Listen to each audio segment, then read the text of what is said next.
What's up, you guys, and welcome to Sex Talk with T.Graye right here on WEMS Radio. I am your host, T.Graye, and it is I'm a Beast with It Tuesday, you guys. And we got a certified beast in the building today, comedian, author, trainer, Mr. Jack of all trades himself, Surpaul. I'm a beast with it. Cottrell's in the building. Come on in. Is that right?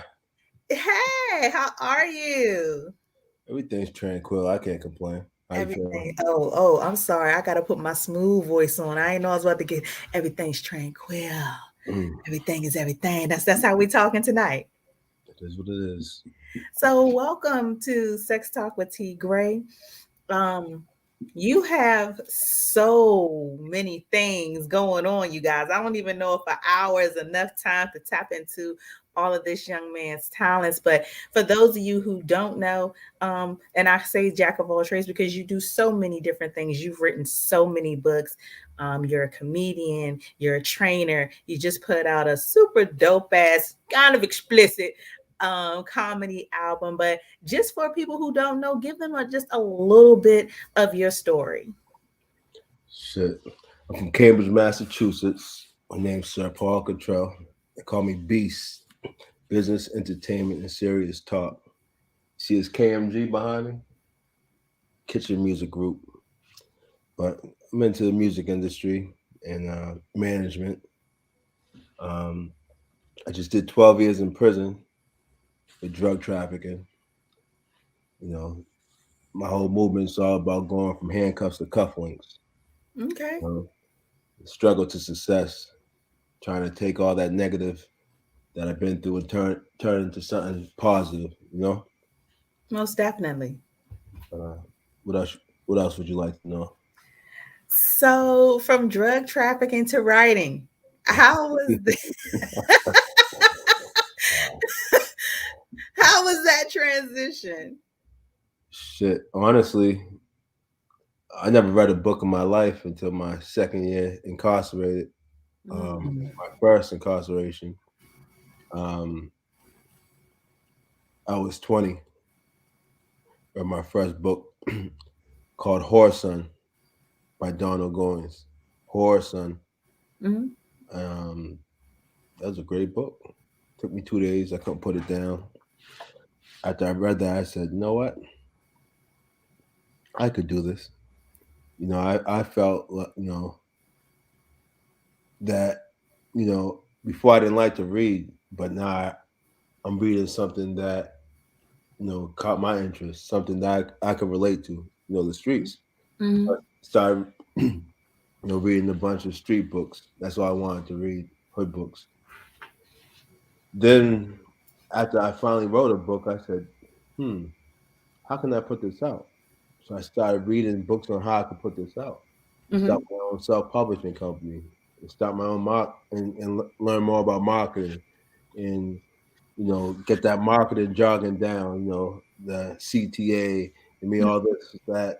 But I was real intrigued by the things that I was learning in prison, and I just really wanted to start a publishing company.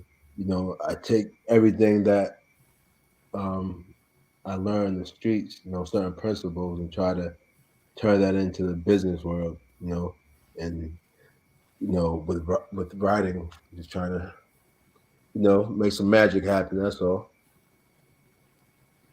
So Ain't nothing wrong with that though. A lot of people I think um come out of the system as better people. Sometimes you go in and you learn something about yourself like you did, you know what I mean, and are able to change your life, make a transition.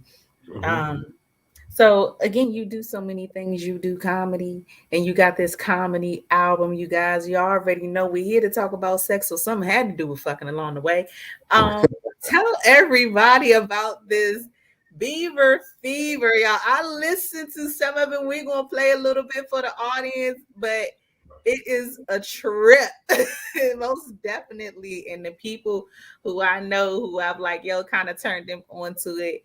they've been catching the snippets. They like, yo, this dude is off the chain. So just give us a little bit about that. Like, what was that brainchild like? How did that come about? And um, yeah, just tell us the story behind Beaver Fever.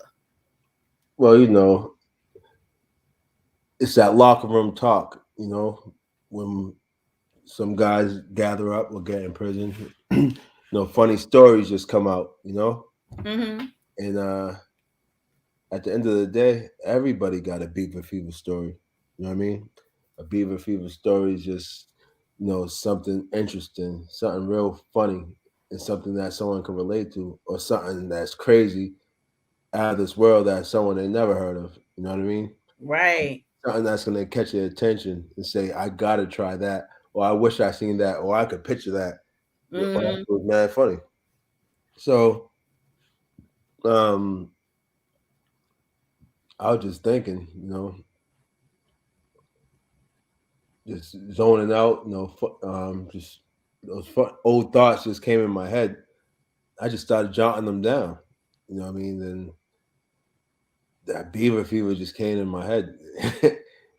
And you know, everybody in prison wanted to read, Beaver Fever. It was loose. It was just written, handwritten. I was passing it around the prison Mm-hmm.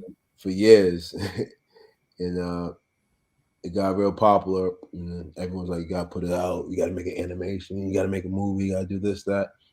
So I came home like, you know what? Time to make something happen. That's all. You know? So I gotta know, are all these stories true? Yes, Every single story yes, is your real life. yes, Look, told through the voice of a beaver. yes. And I think that's really um what catches people's attention when you are telling some real shit. This is the experiences that everybody be going through from time to time, but at the same time to have that animation and to have that voice with the people, like I think that really just takes it up a notch, and it's so interesting to me. I know when you asked me what did I think, I was like, it's interesting, but I couldn't really expound on it. Like I think people look for stuff like that. They look for something that's going to catch them. um so out of all these stories, you guys, it was about like 19. How many of them is it? 14, 14. Couture. So I was 14. Couture, okay, you gave me a little Spanish. You learned Spanish while he was in there too. So do you have a favorite story? Yeah, actually, I do. What's your favorite? Hmm. It probably had to be Dome. Is that Okay. the name of it? Dome? It's been a while. Let me check your playlist. Check the playlist. Is it Dome? Why don't you read the chapters to me? You got Oh, now everybody got to pull it up. do I got the book in front of me? Everybody got Google right. Let me see. I got the book right here. Let me find out. So what we're going to do while you're looking for your favorite, you guys, this is Beaver Fever. We're going to play the audience a little snippet for you as well. You guys, we're going to get this pulled up real quick. And just so you all can just kind of hear one, keep in mind, these are real life explicit stories. If you got kids in the room, you want to go ahead and put your kids to bed. And so, off of Beaver Fever, we're going to play you just one snippet real quick. It's called OMG, Are You a Rapper? Okay.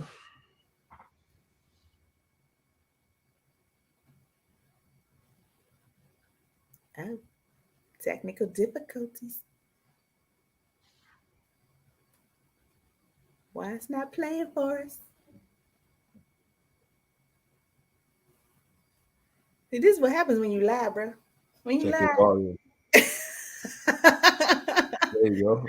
When you lie, this is what happens. So everyone, it looks like she's on Spotify. Yeah. And so we were trying to pull it. Chapter 5. Oh, well, the The toothless Toothless Italian. Italian. We're gonna listen to We that find instead. Surpaul Cottrell in a peculiar situation where there's teeth in a glass. Chapter 5. Oh, what a night. One of my rock blowers let me borrow his strawberry red convertible Mustang. So, it was a summer night, and I felt like stunting. My mom went away again, and I decided to rebel and take advantage of the situation. I ended up sliding to this club called Tantra. I ended up leaving with this bad Italian. I named her Gums. During the club, I noticed her noticing me. But it wasn't until I got out of the club when she really noticed me. When she came out of the club with the girls and seeing me sitting clean in that drop top, I knew it was a wrap. I read her lips. There he goes. Damn, what kind of car is he sitting in? That's when I called her over to me. We talked for 2 minutes, then I hopped on the highway. She called her friends to let them know that she was safe and that she'll see them tomorrow. On the way to my parents' apartment, me and Gums blew about 3 blunts of kush with the top bag. I was already inebriated. Before I hit the club, the kush just intensified my high. Right away, when we walked into my parents' house, the two of us started fighting violently with our tongues. It was effortless getting her bent over with her face in the pillow. I beat it up in every position possible. Plus, I got some scope. When I woke up, I thought I was seeing shit. Could you believe the sexy-ass 21-year-old parrot had all of her teeth marinated in a clear glass full of liquid?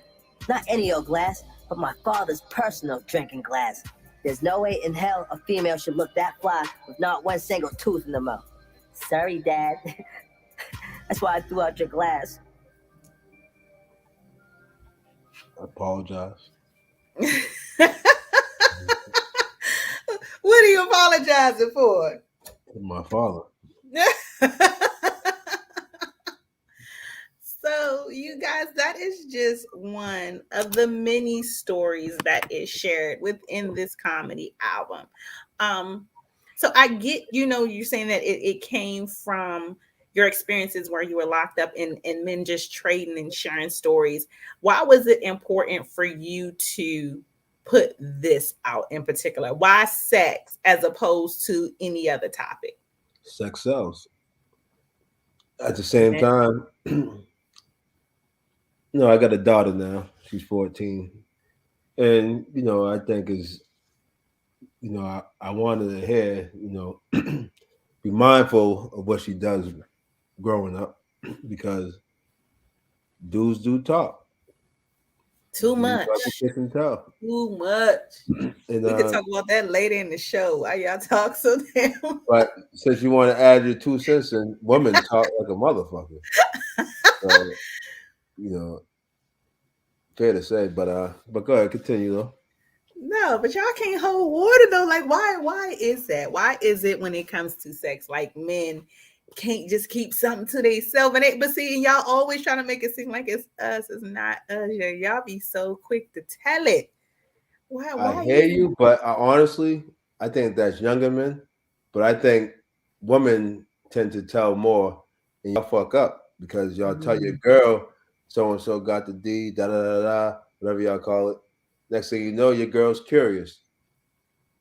She's thinking, so she's tempted every time she sees you. So she's painting that picture in her mind, trying to figure out, you know, how this dude swept you off your feet. So I'm gonna be quite honest. Just as a female, I do not tell anybody about the good sex. I don't. I Why's keep that that? to myself. I do. Why's that? For that exact reason. Like, no, I'm not telling nobody. You don't need to know that this joint is long, strong, and wearing me out. Don't nobody need to know that. Don't nobody need to know that. But so when it comes to the men, though, like men can't wait to say, "Oh, guess who I had?" I'm like, "Yo, you supposed to take this to your grave." Niggas can't hold water out here. No, I agree, but it goes both ways. We equal, right? 50-50, right? All right. 50-50. Two is All two. across the board. Oh no, 60-40 your way. Come on, come on, come on. So your outlook on sex, was there any part of it that change being locked up and being without sex for 12 years? Was there anything that changed on your outlook on it? Well, I was young, dumb, full of cum. So it was just, you know, my whole mentality was different. Just Mhm. trying to scrape everything as possible. I mean, you know, but it's different. There's so much diseases out there now, and shit I never heard of. It's scary. Right, right. But it's fun while you're younger. But at the same time, you know, it could be dangerous. But those stories back then was just I was just young and reckless and just you know drinking, having a good time. Okay, so that is Beaver Fever Volume 1. Yes. So Volume 2, is that older, more adult you fucking now? Are we going to get a Volume 2? Well, if you listen to the intro, I say, ladies, listen. Here's your chance to see if you was nominated. If you wasn't on Beaver Fever 1, maybe you're on Volume 2, 3, or maybe 4. Or maybe your head game was just poppycock. Swanson was trash. So, of course, there's more volumes. But what phase I guess I'm asking, what phase of life are they going to be from? Is that going to be the older, more mature you? Is that the what happened in the middle? This is Or going to continue, okay. and it's going to go through other people too. Why? Because everybody has a Beaver Fever story. Mm. So, hopefully in a few minutes, we're going to get into Miss Gray's Beaver Fever story. I know you got one. I got one. I might, What? I don't Something know. real funny, something crazy. I mean, something that, you ain't got to say no names,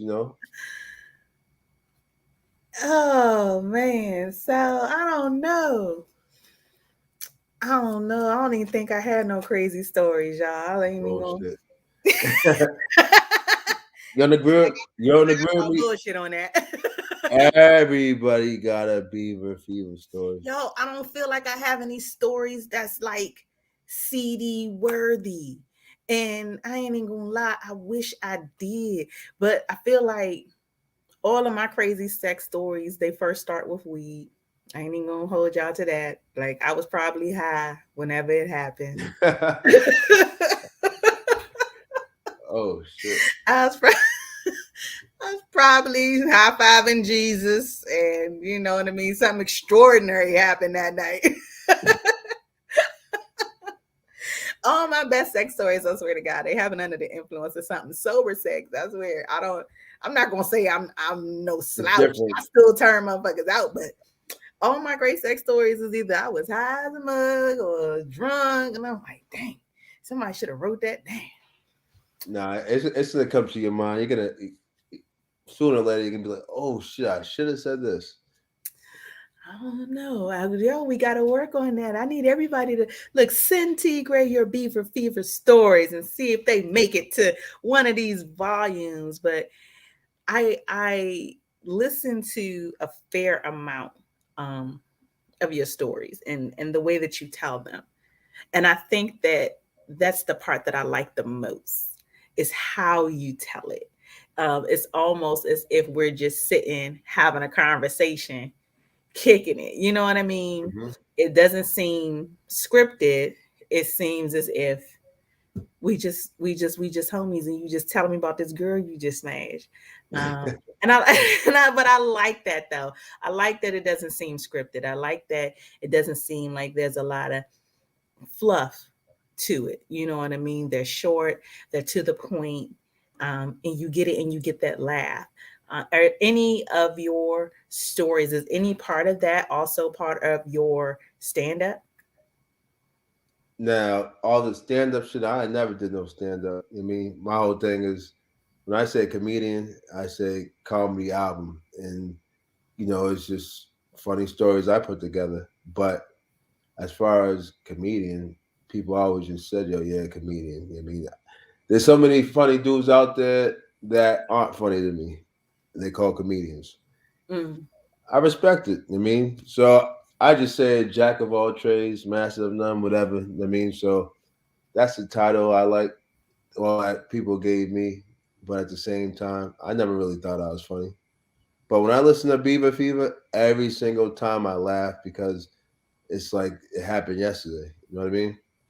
So Yeah. yeah, I'm a comedian. So what? What? Okay. Okay. Look, I'm not gonna argue with that. Mhm. So, my co-host, you guys, if you all watch me religiously, you know T.Graye got shows everywhere, and I have Illustrate Radio that comes on Wednesday nights. But my co-host, Lucky, she chimed in on a personal text message. She said she think I'm lying. She said she know I got a Beaver story up in here somewhere. She said I done had a little shrimp dick that has surprised me. So I'll tell that, yo, but I got up out of there so quick. Since she brought that up, I'll tell that story. Now, Okay. first That's fine. though, that's probably the worst. And I'm sorry for the fellas who really do have small dick. Let me take that back. I'm sorry for the fellas who have small dicks, but they can still work it, but they catch a bad rap off the visual. So I apologize to you all for any type of embarrassment you may have experienced when you pull down your drawers and that chick really wasn't feeling that, but you knew you could still put it down. Because there's some smaller brothers of all races that could really still put it down. So So public does service disclaimer to y'all little dick motherfuckers. but does size matter? It does. I don't think that it does. The reason why I don't feel size matters, and I'm definitely going to get back to my story, but the reason why I feel like size doesn't matter is because I think when it comes to men, there's more about the technique than anything else. Because I've had sex with men who had big dicks, and I'm talking 10 inches or more thick, you know me, slapping their kneecaps with the shit. But they got in bed and the sex was garbage. They didn't know how to move, they didn't know how to use it. It's just a waste of dick at that point. Like, what you doing with all that dick if you don't know what to do with it? And then I've had men who were average, and average, you guys, technically is 6 inches. That's average. That is also the original length of your vagina. It shouldn't be longer than that, but um average is 6 inches. So I've had men who are average, maybe even a little below average, but their technique was so amazing, and they knew how to get into the right spots and the right curves and the right everything, and work me like a full-time job or sometimes like a part-time job, and the sex has been amazing. So when it comes to size, no, I don't really think that size matters. Is there such a thing as something that's too small? For me, yes, and I'm gonna give y'all an example of one. So little dick dudes got certain moves that they like to do. Okay, it's universal little dick nigga moves that they be doing. So is this one guy who it was almost like a sideways scissor type action. So of course I'm on my side. My legs are like there. He's in between because missionary wasn't going to work. He's slipping out. From the back wasn't going to work. He's slipping out. Regular from the side wasn't go like nothing was going to work. So I'm on the scissor action. He's sideways and we in a scissor. And that junk was so trash. Now, let me just tell y'all, okay. For those of you who watch me religiously, you know I don't hold no. I don't hold nothing back. I get really wet. Okay. So he kept slipping out and tried to blame it on me. He's like, "Well, you too wet, you too this," and I'm like, I can't. First off, I can't cut the wetness off. There's no switch down there. Like once my girl get to going, she going. Like what you want me to do about that? So he was complaining about how wet I was. He kept trying to switch. I'm like, I didn't have a heart to tell him, sir, you keep slipping out because your dick is this big, sir. You keep like no matter how strong my Kegels was, I couldn't hold on to that little ass jump. needless to say, the sex was trash. Okay. And I kindly got on up out of there. I had got to a point where, like, I had closed my legs together real tight. So he really wasn't fucking me. He was more like fucking the crease in between. He was fucking the crease in between my thighs. Like he wasn't even in me no more. But he thought he was doing something. So while he in this little space, like I let him finish, whatever. I let him finish fucking my thighs. I'm like, okay. But I got up out of there. I ain't even called to do no more, nothing. Like I just ghosted that nigga. That's fucked up. Yo, I ain't had no choice. I ain't had no choice. Here's the part. The dude was much older than me. Okay. So that means much. So that means somebody already told you that your shit wasn't right. Okay. At his age group, somebody said that shit before, but you still out here fucking thinking you just gonna pull the wool over, bitch. No. Like it was horrible. So that's my little dick story, Lucky, if you still watching. So look, that's chapter 1. That's chapter 1. You gotta work on 13 more. It is another one. And then why is it that if a dude is small, that's the dude who always wants you to validate how big he is? The smaller he is, the more he wants you to say how big it is. Oh, it's big, ain't it? Oh, it's this, oh, it's that. Like, I can't co-sign what you want me to co-sign, sir. I can't co-sign this little dick right here. I can't make you feel better about what's going on. Like, I hate having to lie to a man during sex. Like, I hate that. A lot of y'all lie anyways, faking orgasms, all type of shit. Guess what T.Graye ain't doing? T.Graye ain't faking no orgasms. I had a dude ask me, that's essentially what he asked me is, if we were to be intimate, would I still make him feel like he's the man?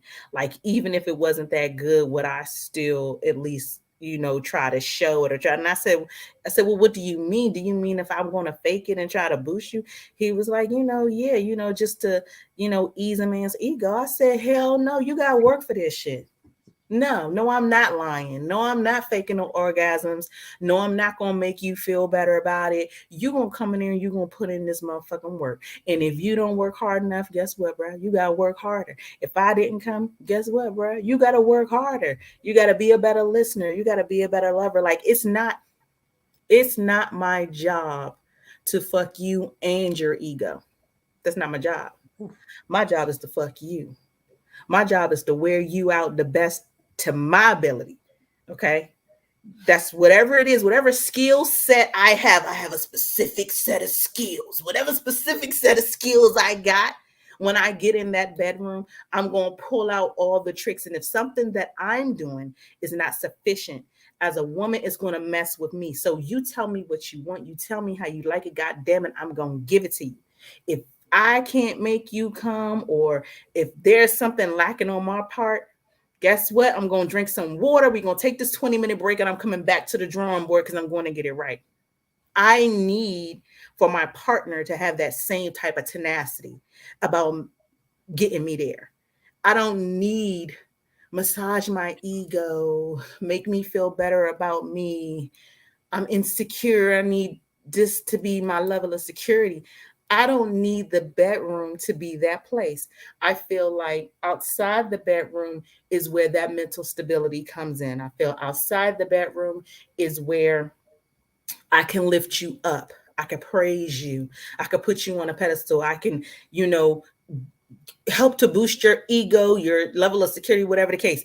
But once our clothes is off, once we're naked, I'm totally vulnerable, you're totally vulnerable. Nah, it's my turn now. It's my turn.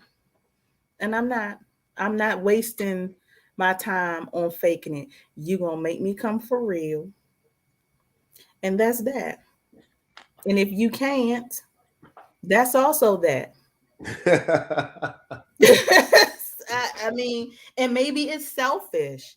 Maybe it's selfish, but I'm at that age where I feel like selfishness is okay. It's okay for me to be selfish. I've already been through the phase of not really getting it right. I've already been through the phase of men getting theirs and women not getting theirs, and men not really understanding that the woman needs to get theirs too. I've been there already. So that's the phase, that phase of life is gone for me. I'm in a phase of life where I'm closer to being in the ground than being not in it. So all these nuts matter. Every nut matters. Every orgasm matters. Every time I squirt matters. And hey, I need for all of that to be sufficient going forward. I need to be pleased going forward. And I'm not I'm not giving up on that. I'm not. I'm not wavering. I'm not here to make anybody feel better about themselves. I'm just not. It's selfish. And I apologize to anybody in my life who may be like, damn, T.Graye, you being harsh as shit, but it's the truth. It's selfish. And I don't want to settle for less than that. And if that means that I gotta have a whole beaver fever story because y'all niggas keep coming around here with this whack ass dick and think I'm supposed to be all right. Well, goddamn it, you going on the album. Volume 1, huh? Hey, volume 1, yeah. But no, that's all the little dick stories I got though. If I had some, I don't. What city you from? I'm from Maryland. Oh, wow. Yeah, I'm from Maryland. I'm in the DMV. Okay. Y'all still listen to go-go music? Yes. That's one I thing. do. I grew up on go-go music. I can't get head to go-go music. I can't do nothing to go-go music. But that's not a sexual music. The go-go music isn't for getting head. That's I'm just saying, like I couldn't imagine getting head to doing the butt, right? That song "Doing the Butt" is that go-go music? Yes, that's old school go-go too. But no, that's go-go isn't for the bedroom. Okay, you guys. Right, if anybody is playing go-go while you fucking like, no, maybe some young niggas is, but I couldn't do it. I couldn't do it. Like the beat, nah, who does that? I couldn't do it. But thank God for go-go though, you guys. If it wasn't for go-go, I wouldn't be here. My parents met at a go-go. Is that right? Rare Essence. They met at a Rare Essence go-go way back in the 80s. And then here I came. You remember Dream back in the days? The dude? No, the club. Oh, yes. I do remember. Yes. What street was that on? I think it was on Oakey Street. I think it was off of New York Avenue somewhere. Damn. From Howard Homecoming days. Are you trying to tell my age or yours? Oh, no. Whoa. How old are you? Hold up. And we done got into a whole nother. We done stopped talking about something. Nigga, how old are you?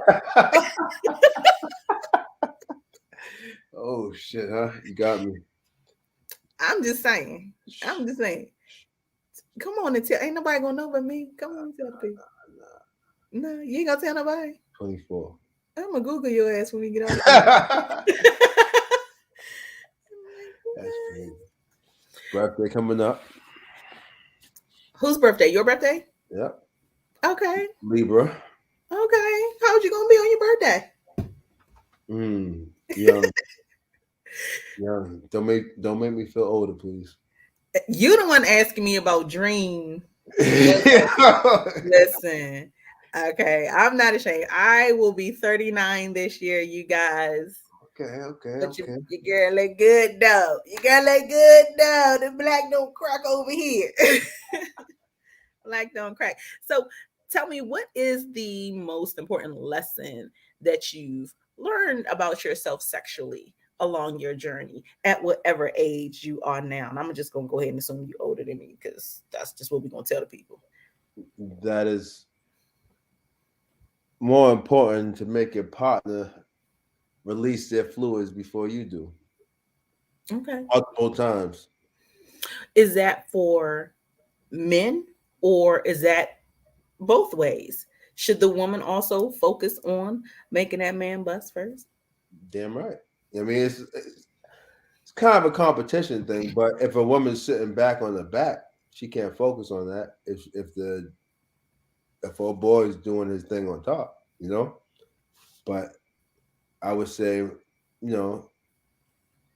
it's equal, but at a young age, that's how I got that name too, What, Beast. the beast? Yeah, like I used to just go crazy, just beat it up, not really care if the woman came or not. I just wanted to get mine. Oh, I so lost so someone it that way. being a profound acronym was later. Got it. Yeah, a little later on, after a little. Now the people always said, "Yo, he a beast," or not just in the bedroom, but sports stuff like that. So um, after I came home from prison, the name just really stuck. Hmm. You know, so but So you said you have a daughter that's 14, and you have this very, very explicit album. Has she listened to it? Has she listened to your stories? excuse me. Has your daughter Of listened course to? not.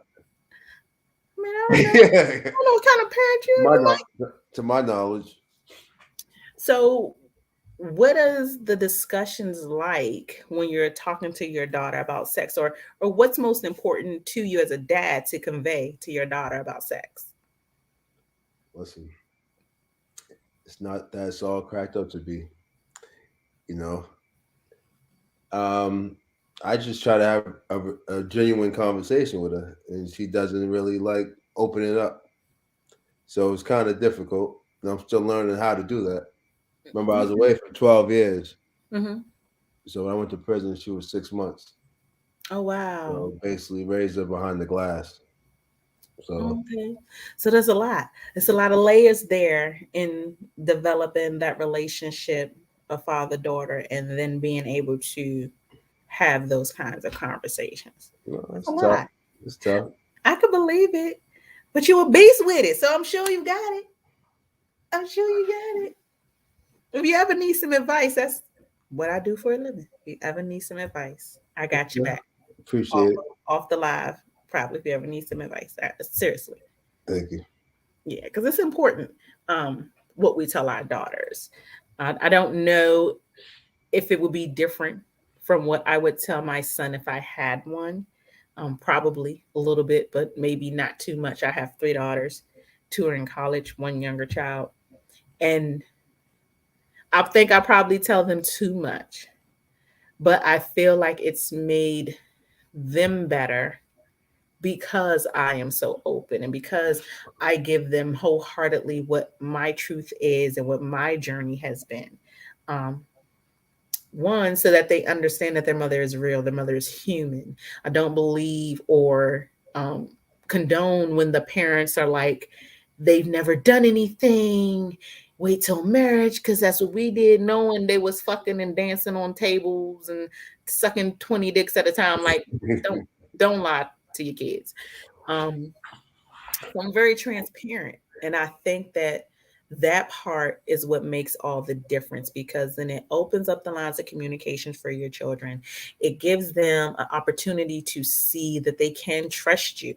Understanding that your parents are flawed and not perfect is important.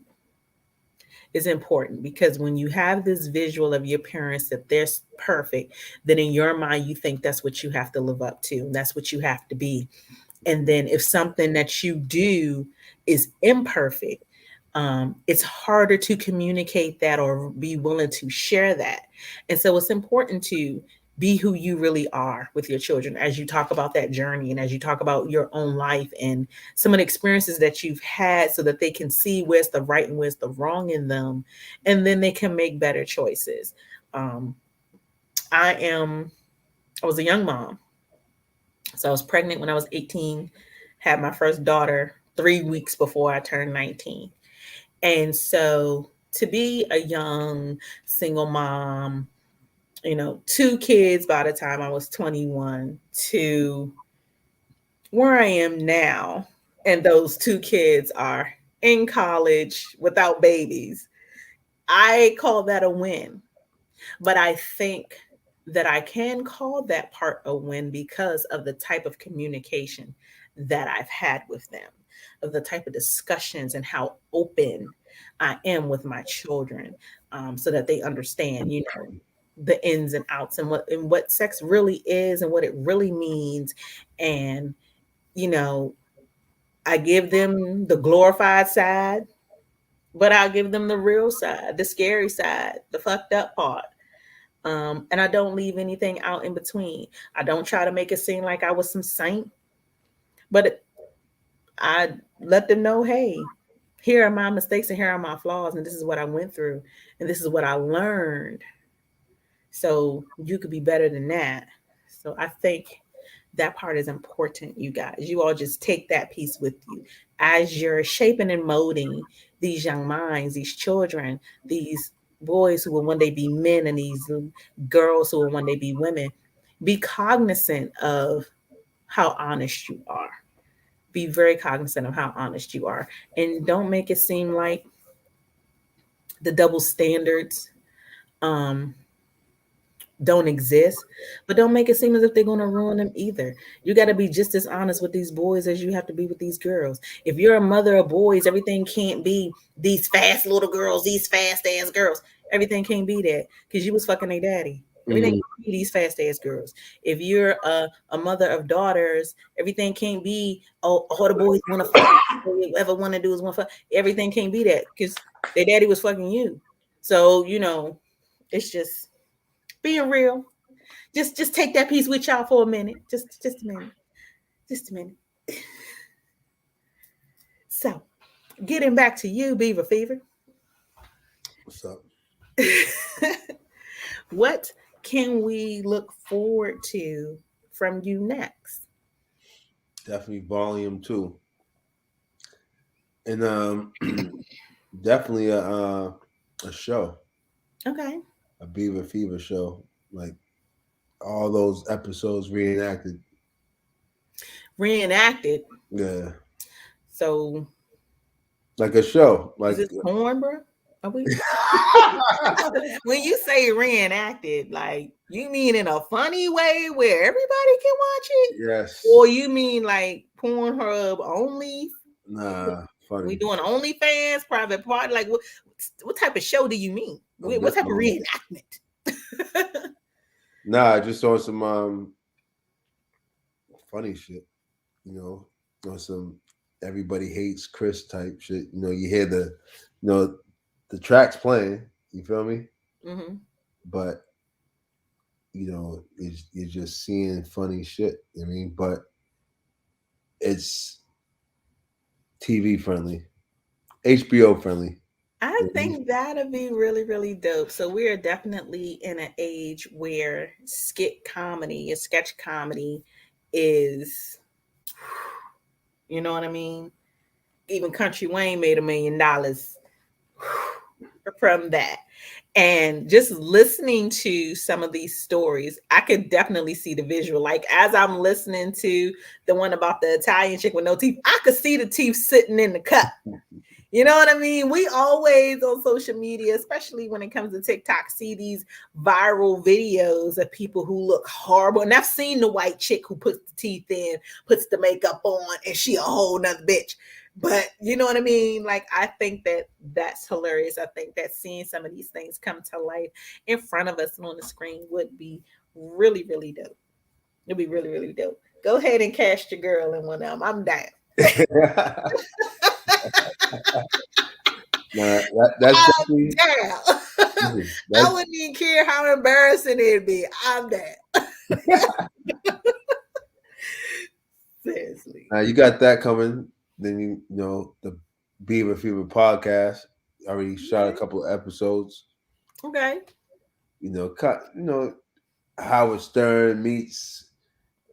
I can't really explain it, but it's pretty funny. Then you got of course, some merch coming, and you know, the Beaver Fever girls, instead of Playboy girls, Mm-hmm. walking around passing you fruit in a nice little event, you know, with the beaver tail and the little ears. Okay. You know, that's You got a vision. that's long term, but baby steps.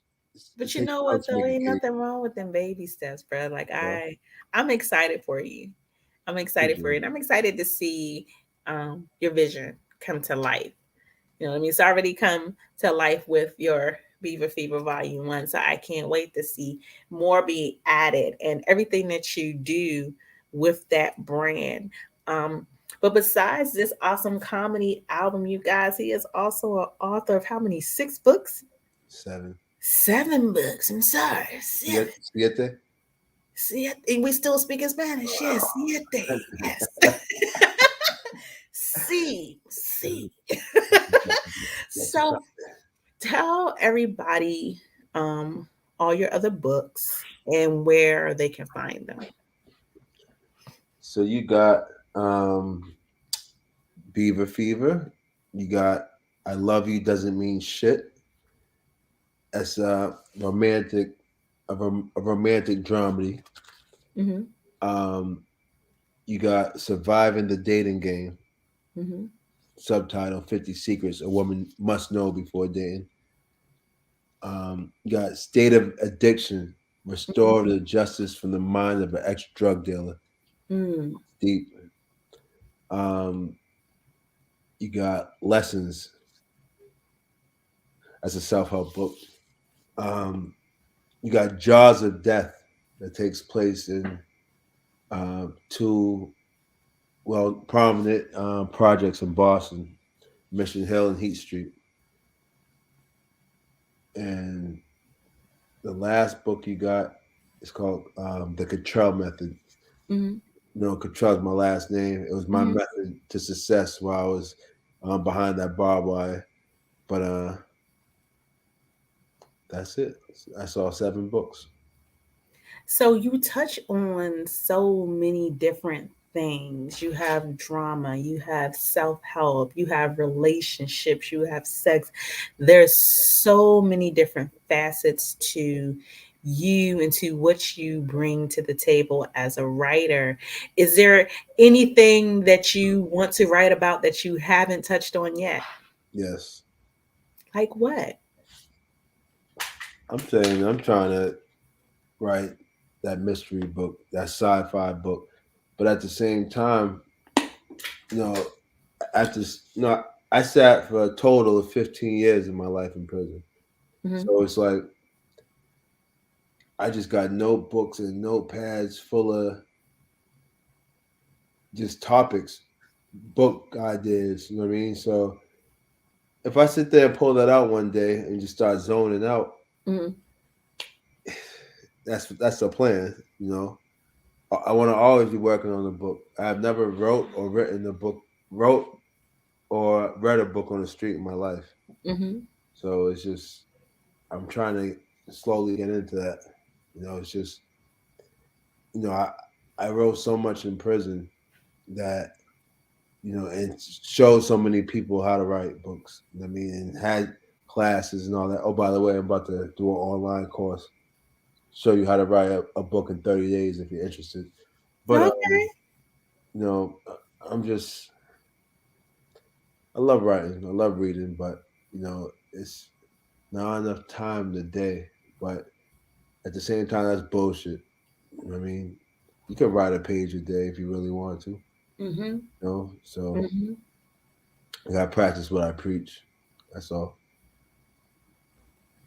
Okay. So that's fascinating. One, to be able to teach another person how to do that, I think that that's big. Um, a lot of times people have, a vision or an idea and they just don't know how to get it from here onto the paper. So to be able to create a space where you can help somebody to learn, I mean, even a novice who's never picked up a pen or a piece of paper before. I think that's fantastic. Yeah. Yeah. Yeah. So, you guys, we are here on Sex Talk with T.Graye. It is I'm a Beast with It Tuesday. And what I want to know from Mr. Surpaul, I'm a Beast with It Cottrell, is your funniest sex story that we haven't heard on the album. Oh man, huh? I'll be giving away volume 2. No, just give Ooh, us I a can hear snippet. Just give us a piece. You ain't gotta what you tell me. You ain't gotta tell a no piece. names. You ain't gotta tell no names. What the day this the Xantippe and her 6 foot half pit bull, half I don't know what that was, half pit bull, half chihuahua, try to run a train on me. Oh wow. Oh I'm wow. gonna leave it at that. Disrespectful. Who came first? That's what I want to know. Forget the story. Let's get to the cliffhanger. Who came first? You or the dog?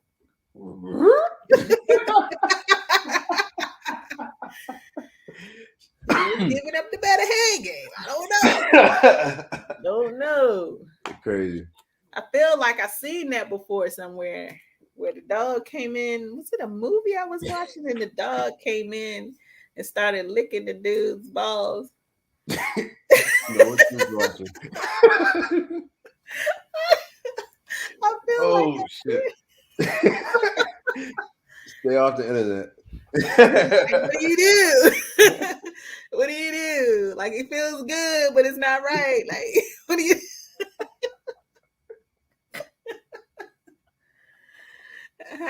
what, do you what do you do in that situation? Oh, Lord have mercy. You have to excuse me, y'all. Every once in a while, T.Graye just I get a little off topic, but I would love to know what happens. I can't wait for volume 2 to hear what else comes behind that. Listen, you gotta come on my podcast and tell that story. My stories are interesting though. Like I wish I had dope, interesting sex stories. You would think the girl who talks about sex will have great sex stories. I don't. Some of them are funny, but the ones I think that are funny, I can't really. I can, but You can, but you just take it to I can, but maybe I shouldn't because. So, yeah, I can, but maybe I shouldn't because it's low key embarrassing. Not for me though. Low key embarrassing for. Oh, you must be so tight with them. I mean, I keep good relationships with everybody.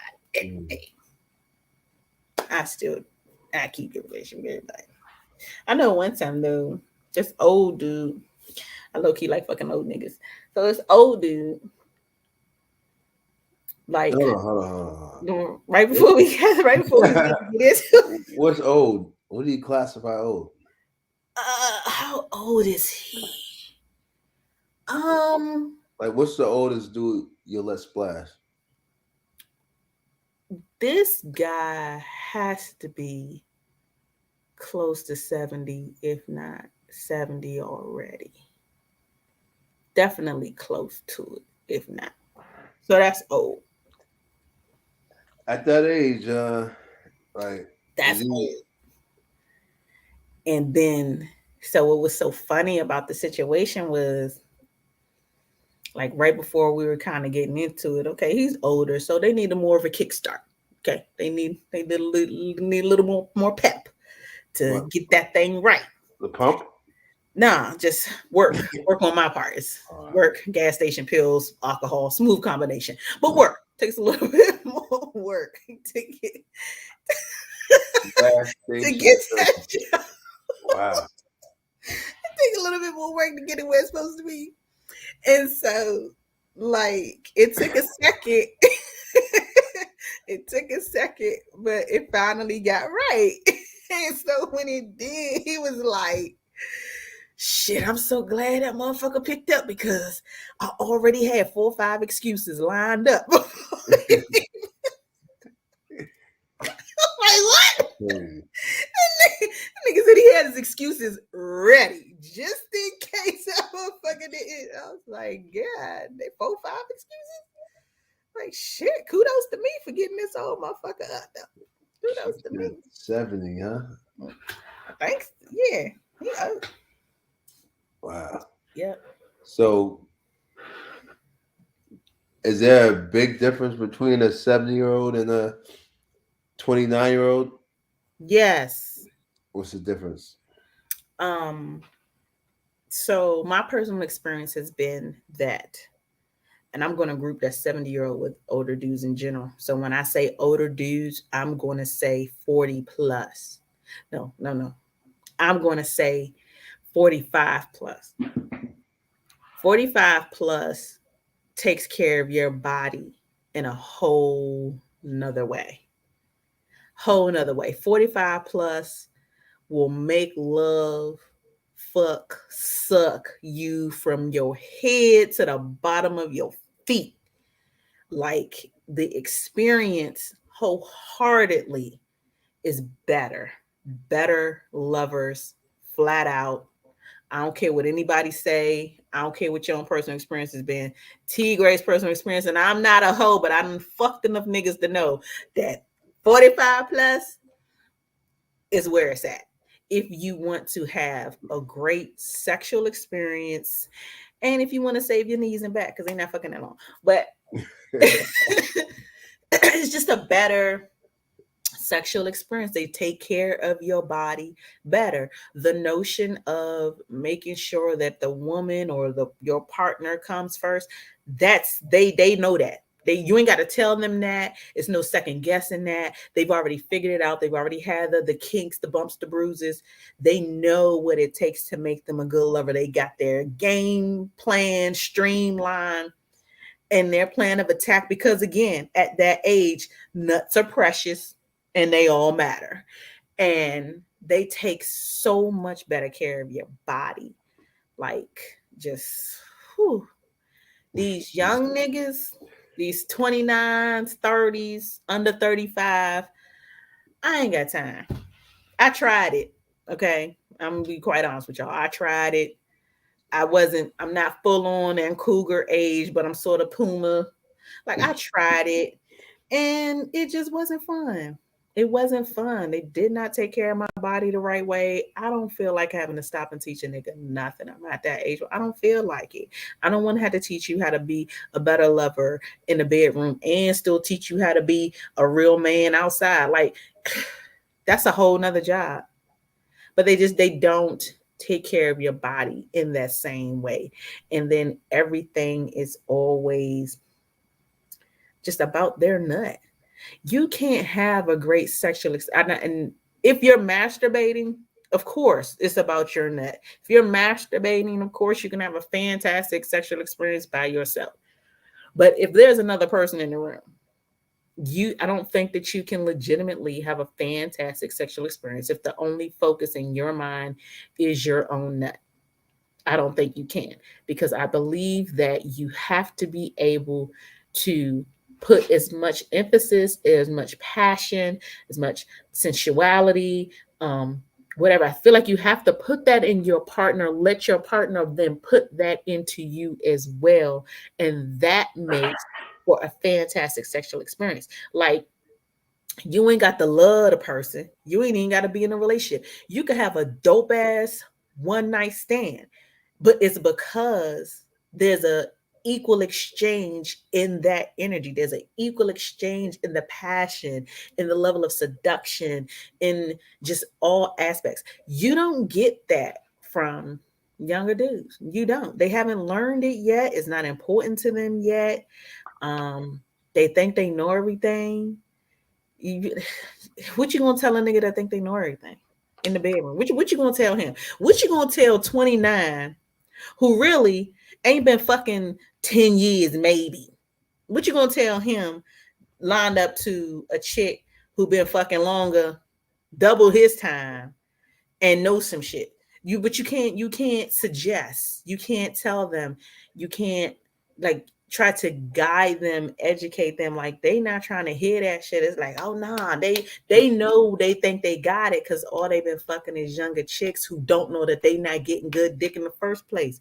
Like it's just not a fair matchup. A lot of older women rock with the younger dudes and they'll say, you know, yeah, well, he broke my back, he this, he that.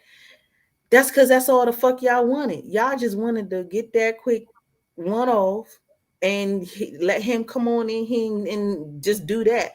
But when it comes to like real sensuality and like, or making love for real, or even taking it past the fucking, I'm talking choking me right, pulling my hair right, smacking my ass right. Like, none niggas just ain't, they just don't got it. They just don't got it. They just don't. But these 45 plus is killing the game out this bitch. They killing the game. They killing the game. I'm just saying. When older guys know how to listen when it comes to pleasing the pussy, they listen. Young dudes don't.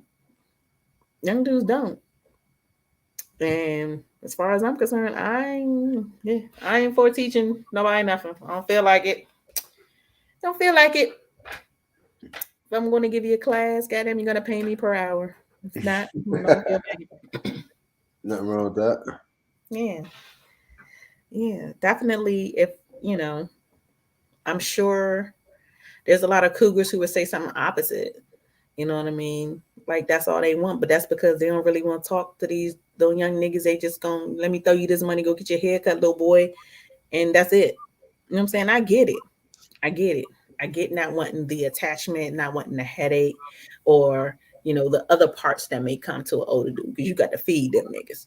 But you know, nah, I ain't doing that. 29, ain't doing that. What we gonna talk about? Ain't doing that. And that's the other part too, the post-sex situation.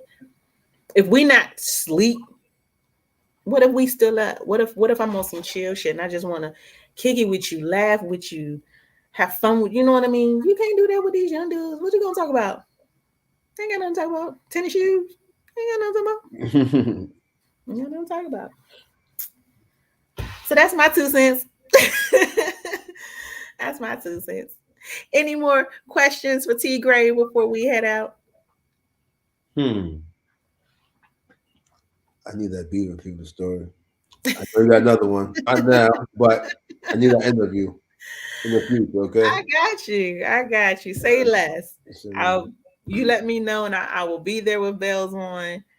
I don't know what story you want to hear, but I'll go through my memory banks and find you something. Any questions for me?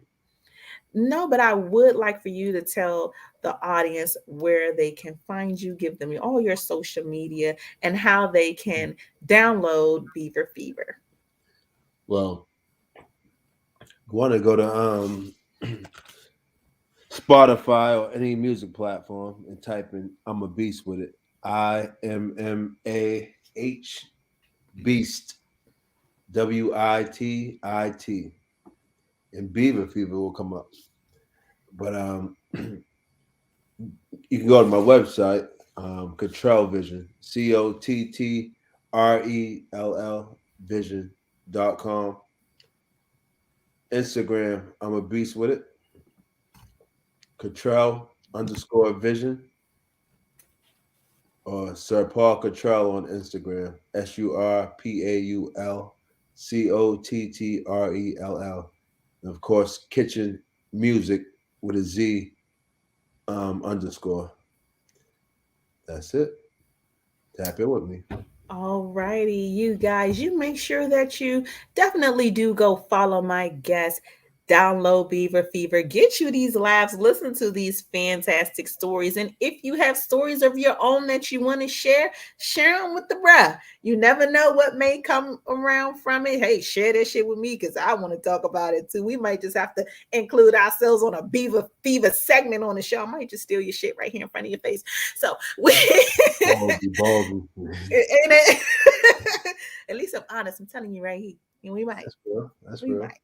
But This has been so much fun, you guys. I will be right here. Of course, you already know where to find me right here every Tuesday night at 9 p.m. Also, I will be here tomorrow. My all girl squad Illustrate Radio is also right here on WEMS, and we have fantastic artists coming through, you guys, repping the DMV all month. We got dope artists, actors, actresses. You still got to catch these footage, you guys. I'm pulling it all together. We just did the red carpet for Big 50. We just did the red carpet for Candace Bassett. So you guys, you know that that's coming. That album release was dope. That movie premiere was dope. The DMV is popping with so much melanin magic. Can't wait to share it all with you guys. But we will be right back right here next Tuesday on Sex Talk with T.Graye. I'll see y'all when I see y'all. Bye bye. Peace.